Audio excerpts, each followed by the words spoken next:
It also was one of the longest speeches to Congress in history. Trump broke his own record. He had gone for a very long time last year in a speech that wasn't officially a State of the Union. And the president likes being in the record books, apparently. So he kept everyone going until pretty close to 11 o'clock last night, covering a ton of territory. We're going to try to cover some of that on this call. My name is Ian Swanson. I'm the editor-in-chief of The Hill. I'm being joined today by Rema Rahman, the White House editor of The Hill, Regina Zilbermints, our congressional editor, and Colin, Meyn, an editor who covers foreign policy and healthcare at The Hill. We're definitely going to get into Iran as one of the topics. It's been a late night or an early morning. I think I edited the last story related to the State of the Union at around 1:30 this morning, and then my puppy woke me up at 5:30, and I found myself back in the Hill's offices around 8:20 this morning. So that was interesting. It was a very combative speech. What struck me the most, fellow Hill editors, was that we knew going into this speech that the context is President Trump has been down in the polls, and it's a midterm election year. And the Republican Party right now is quite worried that they could lose the House majority. As most of our viewers are probably aware, the Republicans have a very, very, very small House majority right now. And typically in the first midterm election of a president's term, you see the ruling party, the president's party, lose seats in the House. So history is kind of going against the GOP and Trump in this case. Trump has talked about this himself. It's no secret. And it seemed to me that last night a lot of the effort was being made to just draw a contrast that the president wanted to draw between Democrats and Republicans. There are a lot of almost kind of gotcha moments for Trump and the GOP to try to call out Democrats for not standing up to honor this person, or perhaps in the biggest moment like that in the speech, the president had a line about whether people in the chamber, whether their basic duty was to serve U.S. citizens or U.S. citizens and illegal aliens, and none of the Democrats stood, of course, and the Republicans cheered and stood. The kind of thing that is normal for a State of the Union, where you see one side of the room jump up and one side sit down. But in this case, it was meant to, really drive really show a difference that the president wanted to highlight between the two sides. My question is, was any of that really effective? And is that the kind of thing that persuades any of these voters who might vote in the midterm elections later this year? Rema, since you cover Trump on a daily basis, let me start with you. How do you think the White House is happy with how this went yesterday, first of all? And whether they're happy or not, do you think it actually has the chance of persuading a lot of people to back Republicans in the fall? Well, one thing that I noticed today about the White House is that we're not hearing from them yet. We haven't heard from Trump on Truth Social. We haven't seen him on camera, and there are no plans to today. So sometimes that's telling in terms of whether or not they think they won yesterday or not. What does the silence mean? Is the silence a sign that they won, or is it that they think they won? Remember, all of this is I'm just talking about what they think. I am not saying they won or Democrats won. I'm just wondering, does the White House think they won? That's what remains to be seen, because usually this White House, when they think they've won, there's constant talking and constant truth socials being sent out on whatever the matter is. But there isn't right now. Maybe that still means that they do think that they won. Or does that mean maybe, and I'm going to draw Colin in on this, one thing that's weird about this State of the Union in my mind, and we're probably going to talk about this. And by the way, listeners, we're going to take your questions pretty soon too. If you have questions, you can put them in the Q&A in the chat to our colleague Lisa Williams. And if you're interested in going on camera later, she will ask you if you want to join us on camera to ask your question live. Sorry for that brief intermission. But is it possible that we're not seeing more of Trump today because there's also this conflict going on with Iran, Colin, and they're working on that behind the scenes. Yeah, I mean, we've seen a lot of signals that that's ramping up, and there's big talks tomorrow between Trump's envoys, Jared Kushner and Steve Witkoff, with Iranian officials, and that will really be telling in terms of where things are going from here. And I think during his speech, you saw him again sort of laying the groundwork for Iran being a threat to the United States that needs to be dealt with. So sort of laying that political message out there. But I do think that in terms of the White House sort of seizing on this speech for some of its messaging, you definitely saw him, pitching some populist economic policies. You saw him talking about drug affordability, talking about a number of things that I suspect are really going to be themes throughout the coming months heading into the campaign.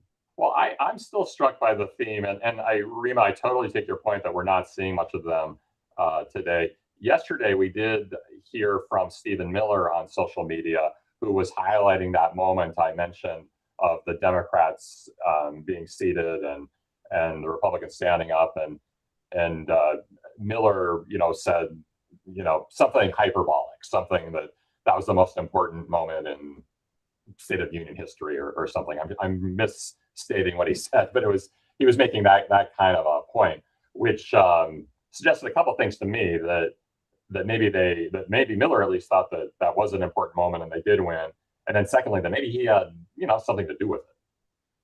Yeah, I think the heckling by the Democrats is definitely something that they think they won on.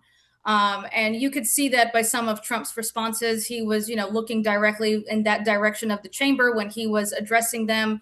And you had, various lawmakers like Al Green, Ilhan Omar, Rashida Tlaib, yelling back at him while he was delivering the speech, and he was responding to them.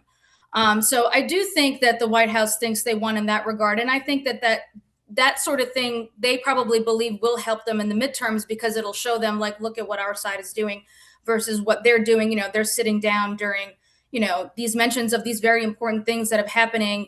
They could use that as showing that Democrats don't care about some particular issues, and perhaps that could help them in the midterms. But like you said, it's difficult to know if this message will resonate. I do feel like this speech was a lot more of looking back and touting the accomplishments, as opposed to proposing more things in terms of looking forward. But I think it's difficult to tell a little bit, because Trump himself has acknowledged several times that the president's party always loses in the midterm elections.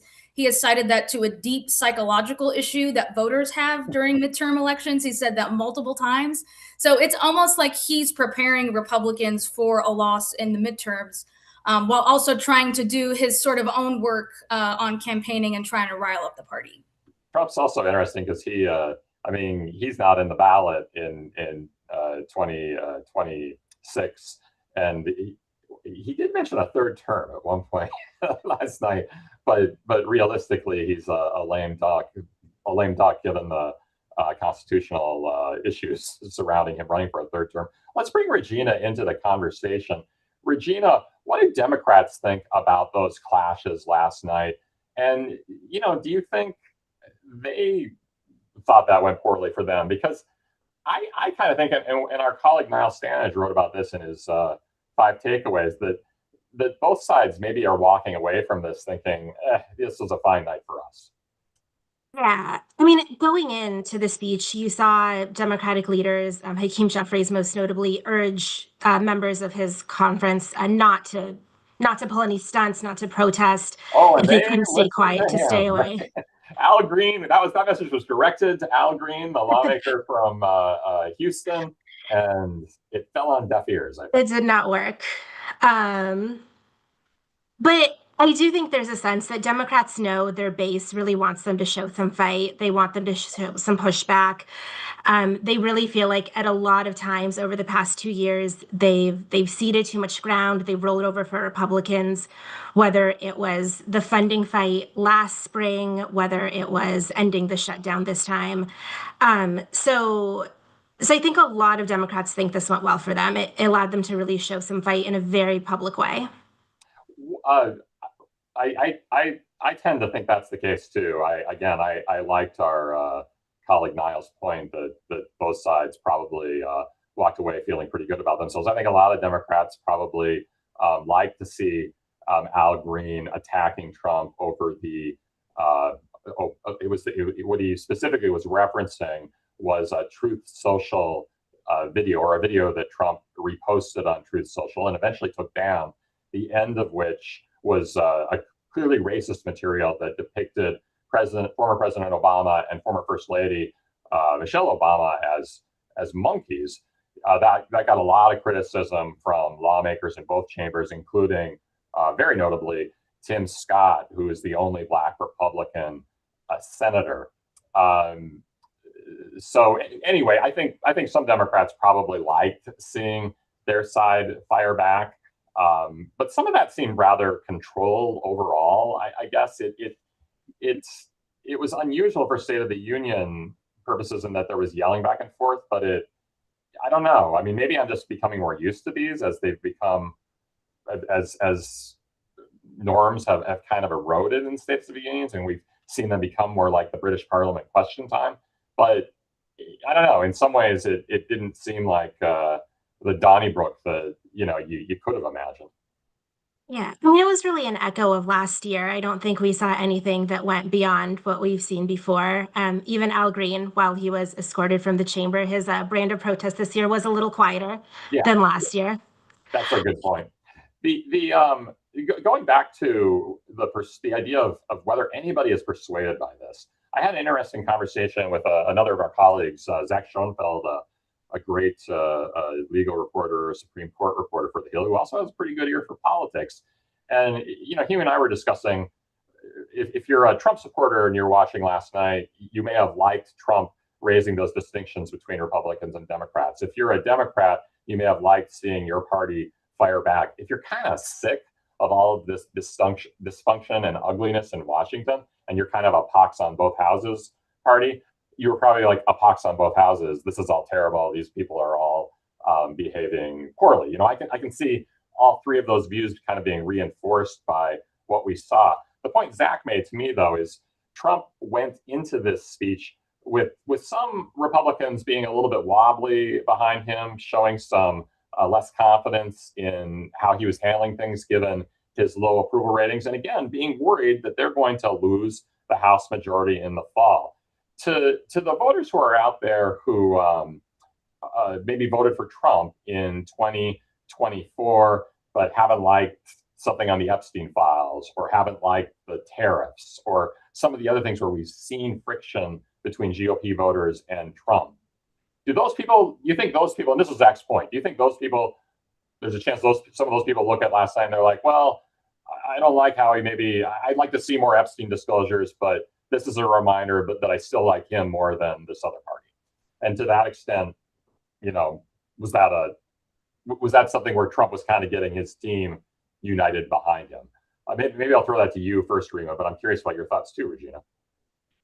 I think it's the latter point that you make there. And that's also really reflective of some of the things we saw from Trump in the first term, too. I remember hearing a lot of people saying, well, I voted for him, but I don't like the tweets and the attacks, but I'll still vote for him anyway. I think we have a similar boat right now in terms of, I think Trump voters probably would still vote for Trump if he was on the ticket compared to voting for a Democrat. I think even Trump voters, there is the base that does believe like he can do no wrong and will stand behind him no matter what. But there's also, I think, an even bigger contingent of Republicans who can say, I voted for him. I like his policies. I don't always like how he conducts himself, but I'd still vote for him anyway if he was on the ticket. What do you think, Regina? Yeah, I mean, I think there's both types of voters out there. For the real GOP base voters who voted for Trump because he's putting up this fight, he's fighting on their behalf against Democrats and the woke left mob, or whatever you want to call it. And they like to see him do that visibly and viscerally. Last night was sort of a return to basics. They got to see him do that very directly. But for those that wanted him to lower prices, deal with affordability, healthcare, immigration, when you look at the polling that was out there going into the speech, I'm not sure it did anything to address those concerns going into the midterms. Yeah, just bouncing back off of that and the pricing and the lowering of pricing, I'm not sure how effective the speech was in reaching voters on those issues, which are obviously the top issues that voters have in most elections, but especially this one. I know Trump touts lower prices all the time, but I don't get the sense from people in the polls that they feel like that's actually what's happening with them on the ground. Yeah. And I think that Republicans running in tight races in November would have liked to see some of the bigger, signature policy proposals and stuff that they could really grab onto as, things they can run on that are more forward-looking. And there really wasn't a lot of that. It seemed like at the beginning there was an effort to really tout accomplishments and tout in particular economic accomplishments and deal with the affordability issue head on. Though there was also I think a line about how the affordability thing was again something that was kind of made up, which is a line that I think a lot of Republicans haven't been happy about. It's like an echo of Biden saying, "Hey, everything's great, everything's fine, remain calm," like Kevin Bacon in Animal House, and then no, not everything's fine. People are feeling like costs are out of control and they can't keep up. Colin, how do you think he dealt with that issue last night in terms of, again, getting people more solidly behind him on what he's doing? Yeah, I mean, I think there's sort of a moment where he said again and again how much we were winning and we're winning. And, it really did sort of have shades of, Biden trying to explain how good the economy is when polling showing us how weak it is, or how Americans are not feeling good about it, and sort of trying to jawbone people in that way. I also thought that he would lean more into some of the healthcare initiatives that he's had. There was a short section of the very long speech where he talked about, his efforts with Trump RX to bring down drug costs, some price transparency type of stuff. But, it was sort of part of a list that he was running through. And I think that, some Republican strategists have really advised that they lean into that heading into the midterms. So I thought there might be more of that. Yeah, I was a little surprised by that too. By the way, people watching, if you have questions for us, you can put the questions in the Q&A or the chat, and Lisa Williams will be in contact with you. Yeah, I like in the fall, healthcare had been such a critical issue. Obviously, it was what led to the longest government shutdown in history. I think even though Democrats basically shifted at the end and opened the government without, really getting anything back, I think a lot of Democrats also felt like they won the shutdown in a way just by elevating the issue and turning it into something that will be clearly a political issue throughout the year and in the fall when people go to the polls to elect the House and the Senate in November. Regina, were you upset? Were you surprised, excuse me, that you didn't see, even more on healthcare, or I don't know? Do you think that was a wise move by the president? Yes and no. It's a key issue heading into the midterms, no doubt. It's on voters' minds. We saw that last year. We see that in polling.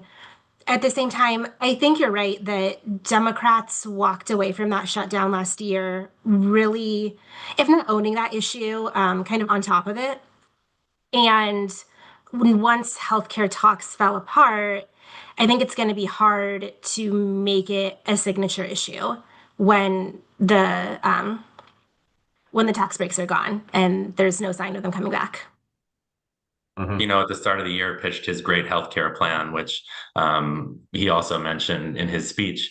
And the idea was that he put that out there and then Republicans in Congress would really take the baton and run with it. But we haven't seen that at all. I mean, they've been totally ground down by the DHS shutdown and, negotiations over other things. And Mike Johnson had sort of suggested that, this starting in January, this would sort of be a big healthcare year for Republicans, trying to sort of take the narrative back from Democrats, given the dynamics that Regina just described. And so far, they've been unable to do that. Is that a sign that the fact that we're not seeing more healthcare on the agenda, Regina, is that a sign that Republicans are no longer, feeling the pressure like they were in the fall? So, or rather, they're feeling more pressure on other things, both from voters and from Trump himself.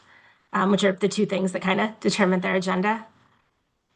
We see, the SAVE Act that a lot of people really want to get done. We see the Epstein files, government funding right now, and then it's going to be midterms time, and not much at all is going to get done. Mm-hmm. We did have a question from the chat on Democrats not showing up for the State of the Union. I know we had a running list at one point of Democrats saying they weren't going to show up. The readers wondering. The readers mentioning 70 specifically that 70 Democratic representatives had better things to do than show up at the State of the Union, and is asking about the newsworthiness of that. Regina, why did Democrats not show up, and was that a smart move on their part? So some people just wanted to flat out protest Trump. They didn't want to show up. They didn't want to, provide their presence for the occasion. Others wanted to provide an alternative message, which I think is what Democratic leaders hope would happen rather than the protests in the chamber, which we saw with some of the alternative events. I'm not sure how that played, honestly. Again, I think there's some Democratic voters who really appreciated that their representative or their senator wasn't just going to sit there and take whatever Trump dished out. I think others would have liked to see them there and fighting back. Mm-hmm. I mean, I gotta admit, as somebody who's been paid to cover about 20 State of the Union addresses so far, they can be kind of interesting and entertaining, but like the American hockey team that got the gold medal, and I thought they got a really good break because they got introduced and cheered, and they walked down through the press area, so they were surrounded by the press that was watching the event. Then they got to leave, which is actually, if I was one of the U.S. gold medal winning athletes there, that would have been my cup of tea, because sitting through that for a long time, whether you're, I think no matter who's giving the address, whether you're in the president's party or not in the president's party, it can be a pretty long night, especially when the president is giving the longest address ever in history. Hakeem Jeffries seemed to want Democrats to attend, but not if they were going to cause problems.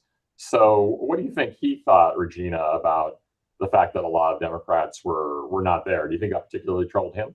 Yeah, Hakeem Jeffries, the minority leader of the House, the Democratic leader. Yeah, I mean, I think he would have liked to see a bigger presence. He kind of had a line beforehand about no one runs us off our block. It is the House chamber. That's sort of where they live. And President Trump was coming into their house at that point. At the same time, I think he was glad to not deal with even more interruptions than he ended up having to deal with. Yeah. Let's turn to Iran for a second. By the way, if you have questions for us, you can put them in the Q&A or the chat, and our colleague Lisa Williams will be with you, and we'll ask if you would like to ask the question on camera. One small note there really quickly. If you could please make sure that you're checking your messages, because I am asking some of you if you will come on to speak. So just if you can check and let me know. Thanks. Thanks, Lisa. Colin, what was notable about what Trump said on Iran to you? And did it give you any better sense of what might happen in the next week or so? Yeah, I mean, I think his comments were somewhat of a variation on the same theme that we've been hearing for a few weeks, which is that he'd really rather, have a diplomatic solution to this, but that Iran is not committing to sort of never make nuclear weapons, and that's what he really needs. Publicly, top Iranian officials do say that they don't want a nuclear weapon, and that's not what they're moving towards. So, what exactly Trump wants to see in terms of Iranian commitments that will really make him believe that they're not moving towards a nuclear bomb, that's one of the many sort of unknowns here. And we've heard some different ideas for off-ramps that would allow Iran to really scale down its sort of nuclear enrichment in a way that the U.S. that both sides might find acceptable. But really, I mean, all signs keep pointing to war. You know, when I'm talking to my team, we're sort of looking for different ways to write the same story, which is that the same, you know, more and more signals keep coming that the U.S. is really ready to go to war and putting the pieces in place. You know, like I described earlier, I think this speech was part of the sort of political and diplomatic setting of a stage where the administration is trying to make the case that action is needed toward Iran. And then in sort of the military landscape, we're just seeing a tremendous amount of assets to aircraft carriers, you know, every type of bomber and, you know, a bunch of stealth bombers heading to Israel this week. So, you know, it's certainly clear that Trump is weighing his options, and we've seen reporting that he's likely to do a limited strike to start with to sort of increase pressure on Iran and then take it from there. So yeah, I mean, I'd sort of be surprised if there's a strike before tomorrow's talks, because it seems like, you know, this is sort of a final opportunity for Iran to show Trump that they're serious. But, you know, as we often say, who knows? I think Lisa's got a question she wants to bring in from the audience. I do. This one's from Justin. He wanted to know, what do you all think is the strategy for the GOP between now and the midterms? It's obvious they're concerned about losing the midterms and losing majority. What do you think is the plan in their minds? Regina, do you want to take a crack at that one? Yeah, I think it's in two parts. They're really trying to tout what they've already passed. They've had a lot of trouble breaking through with selling voters on their big, beautiful bill that they passed over the summer, which has been really frustrating to them. It's their signature legislative achievement. It had some tax provisions that they think will be really popular, and they can't quite get it into the headlines between everything else. So they're really going to start barnstorming with that. Other than that, they're really, in terms of legislative priority, is going to try to hit the highlights that they think will appeal to their base.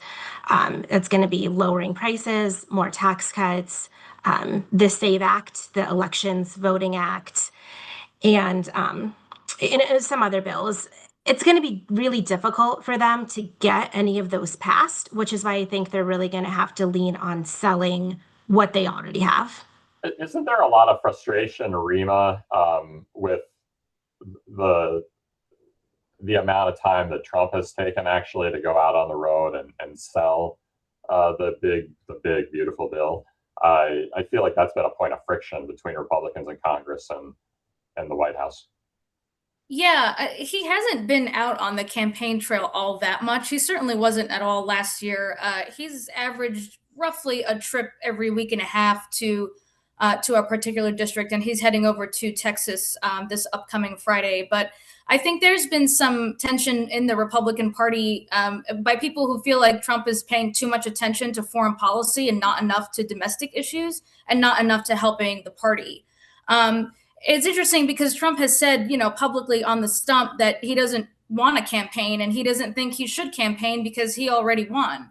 Now, take that kind of with a grain of salt as maybe he's joking, but I do think his actions kind of back that up, and that he doesn't get out, all that much, as much as perhaps he did in his first term during a midterm election. How frustrated is he, would you say, as somebody, again, who watches him every day, with where he stands? I mean, he's had if you think of the first year of the Biden presidency, Biden was actually doing pretty good in the polls up until August of his first year. And then Afghanistan happened, and he took a tremendous hit on that. And the economic woes seemed to really pick up from there. With Trump, I feel like it maybe took another month or two, but his bad period seemed to start around the shutdown, and with all the talk about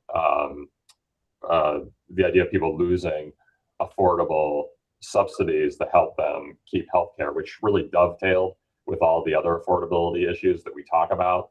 And then from that, all of a sudden, the issue that was his strongest in polls for a long time, which was closing the border, and he's been successful at really stopping immigration across the border. It became a negative because of what the public saw as over-aggressive, obviously, enforcement of immigration efforts or deportation efforts in cities across the country, finally culminating in Minneapolis, where you had 2 U.S. citizens killed in separate incidents, both of which a lot of Americans, I think, thought could have been avoided. And all of a sudden, lo and behold, immigration became an issue that he's not as popular on anymore, and he's underwater, meaning more people oppose than support his policies. But I get the sense that he's very frustrated by all of that, but that can also be a problem if your frustration is keeping you from going out there and doing things you need to do to kind of turn the momentum around. He has expressed frustrations publicly with how his accomplishments are being sold or are not being sold to the public. He has done everything from blaming staff to blaming Biden to blaming Democrats for that. So he has outwardly expressed some frustrations, which makes me believe he is frustrated, especially right at this moment in terms of how he's being viewed and whether he is being viewed as being on a winning streak, which I don't feel like he is, especially with the 2 killings in Minneapolis. I do feel like that was a shift in the administration in terms of the types of things that they were focusing on and how prolific he typically is. And I haven't really seen that as much the past few weeks. Of course, as soon as I say that, he'll go off immediately after we get off this call and return back to the same rate that he was before. But I do notice a difference these past couple of months in terms of how often he's out there, how often he's asking questions, he's getting questions. And for how long, too, even though, with the State of the Union aside, I do think that he's frustrated by the perception that the public has of him. Now, again, he'll always have that base. He'll always have that group of people that will stand by him no matter what. But it's going to be interesting to see how this plays out in a midterm election year if, the party leader is frustrated by, his lack of accomplishments being sold to his satisfaction. Well, the Trump base has come out for Trump repeatedly, but they haven't always come out for Republicans in midterm elections. The Trump base, is kind of an absent then. And if Trump is, less enthused about getting them out, I don't know, theoretically, that's a problem. One of our watchers, too, makes the point that, the administration or Republicans see the big, beautiful bill as something they want to brag about. There's plenty of people that don't like things in the big, beautiful bill. And in fact, I think that bill is underwater in terms of its popularity, Regina. The specific point a viewer is making is that it had the flip side of hurting hospitals and health insurance. And that, of course, dovetails with some of the problems that Juby had in defending the expiration of the health insurance subsidies. Yeah, absolutely. I mean, it really allows Democrats to sort of draw a picture, play on the same theme. When the bill was first passed, there was a lot of talk about how it hurt healthcare, it hurt Medicaid, it cut all this money from it. Democrats seem to really have trouble breaking through with that message, even though a number of Republicans agreed with them, even if they ultimately voted for the bill. But when the shutdown happened, healthcare came to the forefront again, and now Democrats can really paint this picture.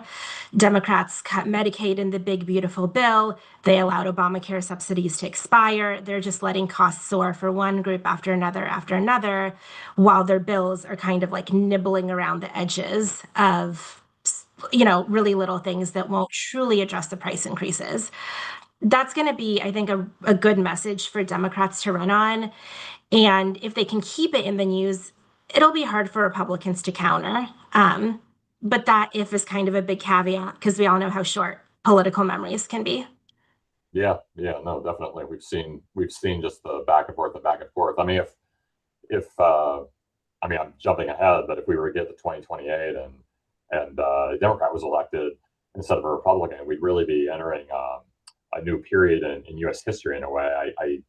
I'd have to really press my mind to remember the last time where we had a Democratic president followed by a Republican president followed by a Democratic president followed by a Republican president followed by a Democratic president. We're getting, that's a possibility in 2028. Lisa, do we have another question from the audience? You can send your questions in through chat or Q&A.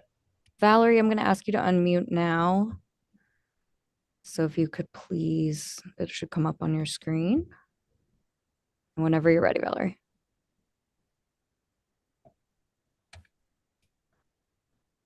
Do we have you? Let's see. I think your mic is very low, Valerie. I can ask your question for you if we can't get it to work, but if you can turn up your mic volume a little. Sorry. I have the question though, so I'm sorry, Valerie. Next time we'll get it.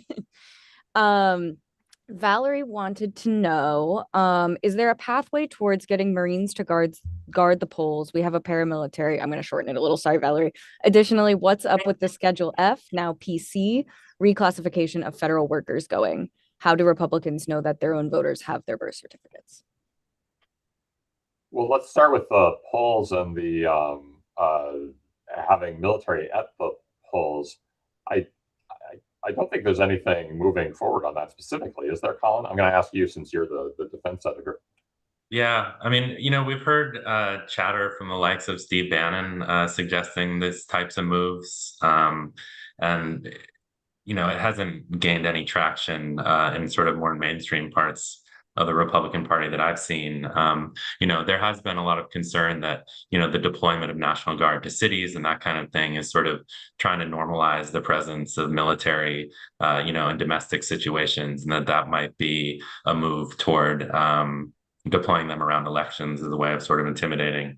But I think a lot of Republicans would be pretty uncomfortable with that.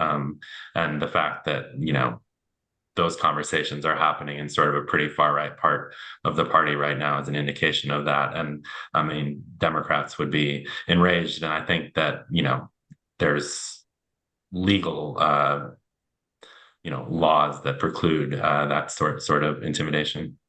There's a lot of angst about whether there are going to be free and fair elections in this country in 2026. I hear it from my friends, frankly. But to be fair, I think there's angst on the left and angst on the right. There's angst. I hear from the left that somehow the administration is going to take steps to prevent people it doesn't want to vote from voting, and some of that gets into the voter ID debate we're seeing take place. And then there's angst on the right that people who don't actually have the legal ability to vote are going to vote, which also gets manifested in the voter ID thing. That we're going to have we've had a vote in the House on the SAVE Act. Whether we have a vote in the Senate, I think is somewhat questionable, because we know that there aren't 60 votes for the SAVE Act in the Senate, and that's really what you'd need to get it passed, to get it through a filibuster. The Senate leaders, as a lot of our listeners might be aware of, are under some pressure from their own party to force Democrats to do a talking filibuster, kind of an old-fashioned filibuster where they'd keep a hold of the floor, and or they'd be forced to keep a hold of the floor to prevent a vote on the bill. But there's some downsides to doing that too. You kind of lose control of the floor. Democrats can do it to you. I'm simplifying, but the GOP leaders essentially are signaling they do not want to do that, and we've reported on that a bit. But anyway, the angst about the elections. Are you hearing that too, Rema and Colin and Regina? And are you seeing that manifest in some of the coverage with your reporters? I think I agree with you in terms of what we're going to see in the future, where I don't think we're going to elect a president of the same party twice, 2 in a row, for probably a very long time. In terms of angst over voting, I mean, that's certainly a line that Trump has been touting quite a bit. Still, when he complains about mail-in votings, he still goes on about the 2020 election, the false claim that it was stolen from him. So that's still something very much on his mind. I don't know necessarily how far he's going to go for other Republicans on that matter. I think if he was at the top of the ticket, we would see some efforts to put maybe National Guard at polling places, just because the 2020 election was something it's still very much on his mind.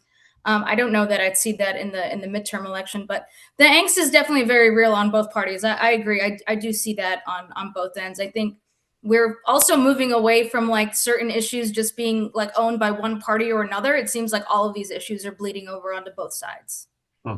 Debate over So the debate over the SAVE Act is, sort of reinforcing a lot of those concerns and this idea that there's, large amounts of illegal immigrants voting in elections and that kind of thing. And Democrats are trying to push back on that. But it's sort of, an uncomfortable position to be in because while they don't support illegal immigrants voting in elections, they also don't want to, sort of shift entirely into the Republican position on this. I'm going to read a couple of questions we've got in, Lisa, if that's okay. And yeah, well, I did have an addendum to that one really quickly, just while we're still here. Is there any sort of plan for fast tracking, getting new documents for people that need them? Is there a way to, if people don't get their documents back in time to register, what is the plan there for voters on all sides of the aisle? I think it depends on the state, right? Okay. Like each state has its own set of rules for how long you need to register, for example, before you vote. Some of this is weird to me I'm from North Dakota originally, and when I was living in North Dakota anyway, which was through the age of 30, 31, frankly, I didn't really need an ID to vote. I could just show up at the polling place day of voting. There was no registration for voting in North Dakota, and you could just go in and do it. I think that a number of groups in both parties have been taking steps to make sure that people are registered and do have the tools they need to show up at the polls. I don't know if Regina or Rema or Colin, if you have anything to add on that. No, I think you're right that it just depends. You have to look up your state's rules and whether the state has any deadlines for registering to vote, or whether you can do that right up to election day. We had an interesting question that I don't know the answer to and by the way, I'm not going to name the listeners that are giving the questions because they didn't say to. So I'm just going to keep this anonymous. But there's a question about whether likely midterm voters view Kristi Noem and Pete Hegseth as a liability or an asset for the president. Colin, have you seen any polls out there that would give you a sense of the answer to that about Noem or Hegseth? Seen polls on sort of the popularity or approval for specific cabinet members. Certainly seems like recently Kristi Noem has been more of a political liability than Pete Hegseth, although at times, depending on the sort of scandal du jour, I guess, or the politics of the moment, that's probably shifted around. But, there was a lot of talk, calls for Kristi Noem's resignation, mostly from Democrats, but also for a handful of Republicans. Just in the past couple of weeks, and a lot of Trump's changes around DHS and withdrawal of ICE agents from Minnesota and stuff is sort of an indicator that he sees that as a political problem. And at one point, Kristi Noem was forced to sort of say, "I'm still in charge of DHS," which when you sort of have to say that, clearly it's an indication that she's feeling pretty vulnerable at the moment. Yeah, it seems to me that if you're reading the tea leaves from Trump, I mean, Trump, it seemed like he put Tom Homan more in charge of immigration deportations in Minneapolis, and that they started shifting their policies. And Dan Povino, the controversial CBP head, was kind of sent back to California, and we haven't seen him really since. And that seems like a sign that Trump clearly thought what was going on was politically damaging to him, and he wanted to shift it. He might add other issues with it too. It's interesting though, Rema, that this administration has not wanted to fire people and cut ties with members of the cabinet. You don't always see a lot of changes in a cabinet in the first year, but this one has been notable for, there really haven't been any big changes that I can think of, and it seems like Trump has been loath to get rid of people because he doesn't want it to seem like he has problems in his cabinet, and he also doesn't want to lean into a feel from the first term that there's this sort of chaotic changing of the guard all the time. Yeah, I also think he doesn't want to be seen as caving to any kind of pressure for someone who might be deemed unpopular. One thing about how he deals with Kristi Noem, as I've seen just the both of them together, is he does come to her defense, and he has said that he has confidence in her, but then really all he credits her for is the border. And the fact of the matter is DHS deals with a whole wealth of things beyond that. She was not front and center when it came to the ICE deployments across the country.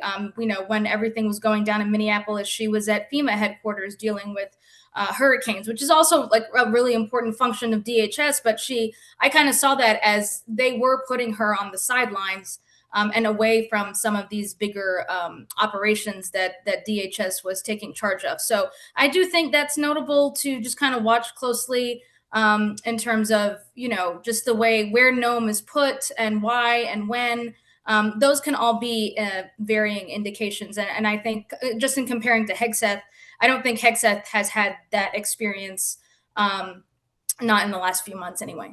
Well, I was gonna bring it back to Hegseth for a second. I was curious, like we've talked about Noem, and there's signs that the president at least thought what was going on was detrimental, even if he didn't politically detrimental, even if he didn't want to make a change at the top of DHS.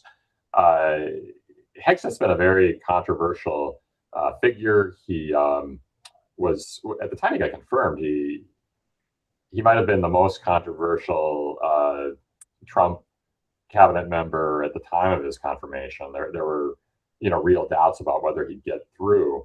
I'm less certain on whether he's a clear liability, at least in terms of polls. I don't know if you've seen something that makes you kind of feel clear on that question one way or the other, Colin or Rema. I don't think he's been associated with unpopular actions and policies in the way that some of Trump's other cabinet members have been. I mean, even, Pam Bondi and her sort of relationship to the Epstein files, I think is probably more politically problematic just because of how much space that issue takes up. And, Hegseth has been very controversial within the military, the ways that he's sort of tried to reduce the role of women, the sort of, we're working on a story right now about how he's really pushing Christian nationalism within the military. So there's plenty of stuff that he's doing that, very much appeals to the base. I mean, he used to be, a Fox News host, of course. So he's sort of, loves to operate in the sort of space of culture wars. So I don't think that he's done anything to draw in moderate voters, certainly. But I just don't think that a lot of the stuff that he's been working on has really broken into the mainstream conversation in the same way as some of the others. And, my other beat, healthcare, I think that RFK Jr. probably is as much, people might form their opinion about the administration more about some of the things that he's done around vaccines and that kind of thing than particular priorities of Hegseth's. It seems like a lot of them, have the potential though to be in political commercials in the fall. One thing that to me seemed to really drive a lot of Democratic interest anyway was the attack by Hegseth on Mark Kelly and Alyssa Slotkin and some other members of Congress when they put out that video calling on members of the armed forces to not follow illegal orders. This was during the sort of the height of the Caribbean boat strikes. Not that isn't continuing. We had a story on a deadly boat strike just a day or two ago. But my sense was that Democrats were just that broke through. That story broke through. I don't know if Mark Kelly is a household name for many Americans, but he was more of a household name after that whole controversy. And a lot of Democrats did not like the way Hegseth treated him. And now, to be fair, there are probably a lot of Republican voters who thought he went too far with that video, and maybe some of them are more motivated to vote for Republicans in the fall too. But I think we could tell just from the interest in some of the stories that it was sort of a moment for Mark Kelly where a lot of people were saying we're trying to find the right words. We're siding with him, I guess, and offering him support and thinking that he'd been wronged by Hegseth. So I agree with your points. I just think Hegseth is likely to be in a lot of political commercials this fall, and maybe Mark Kelly will be too.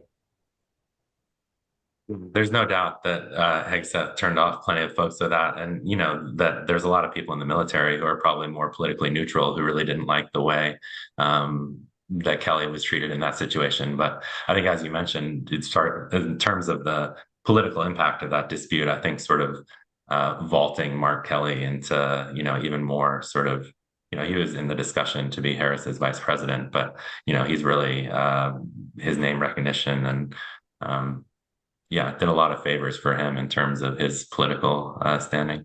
Yeah, I mean, he's a possible presidential candidate in 2028 now. I think most people would think Newsom and Ocasio-Cortez are maybe the front runners. Maybe Kamala Harris as well, and he could have competition from Senator Gallego in his home state. He's somebody who comes up too. There may be a lot of people in the Democratic Party running for president in 2028. I think Lisa's got a couple more questions from the audience. I sure do.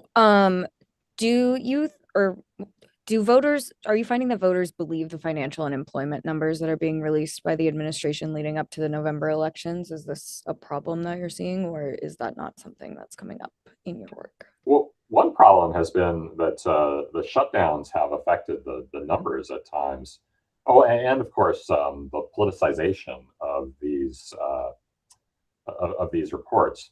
When I say the shutdown has affected the numbers, we've had jobs report numbers that have come out late, other economic reports that have come out late because of the shutdown, and that's made it a little harder sometimes for economists to figure out exactly what is going on with the economy. Sometimes it is crazy how much news happens in a year and how many controversies there are. It was a big controversy when President Trump, the day a bad jobs report came out, fired the person who is responsible for the jobs reports at the Bureau of Labor and Statistics. When that firing happened, there was a lot of talk about how this was going to undermine trust in those reports and in what they're putting out. I don't think our reporters have seen a lot of evidence or any evidence maybe that aside from that shutdown stuff I mentioned, that the reports are false or that the reports don't have useful information in them. But the firing of the BLS head did politicize the process and had the potential to make people not trust the reports or to give one reason to not trust the reports because of how that was handled. Our economics editor isn't on this call, but anyone else is free to join. Somebody give Sylvan a call. They think I'm missing anything on that. I mean, I remember when the BLS commissioner was fired, and it seemed to me like they had just discovered that this was a Biden appointee when that jobs report came out that they didn't like, and we did have a story reported out about undermining those numbers and sort of fudging those numbers and how difficult and detrimental that would be to a country's economy based on other countries that had done something similarly beforehand. But I think with the shutdown happening right after that and that disrupting the reports, it's been a little bit hard to tell in terms of how valid they are. I mean, they're not these necessarily like glowing reports that have been coming out since. So I do think that shows some kind of validity, that it's not just all positive news on the economy for Trump ever since that firing. Some of the reporting at the time that you're referencing, got into how, people lose confidence in these numbers, that it could be really bad for the markets. And if there's one thing that Trump has shown to be sensitive to, it's, making sure that the markets are heading in an upward direction. Yeah, well, I think he made that point last night, right? That your retirement accounts are all up, and that's true. I mean, people have seen gains from the stock market during the Trump administration. They've seen gains through a lot of other administrations too. The market's up over a lot of different periods at this point.